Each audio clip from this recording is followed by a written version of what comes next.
ষষ্ঠ শ্রেণীর গণিত। এখান থেকে আমরা বীজগণিত কীভাবে যোগ এবং বিয়োগ করা যায় সেইটা শিখব। কিন্তু তার আগে একটা কথা, সেটা হলো যার কোনো সহগ নেই তার সহগ হলো 1।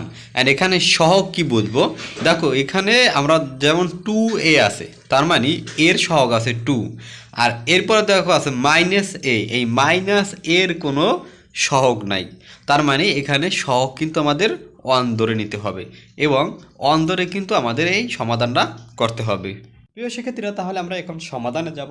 সমাধানে কি করা যায় দেখো, 1 নম্বরে আছে যে 2a + 3b, তারপরে কমা -a - 2b। অ্যান্ড এখানে একটা কথা আছে যে এখানে কোনটা রাশি এবং কোনটা পদ, এটা আমরা কিভাবে চিনব।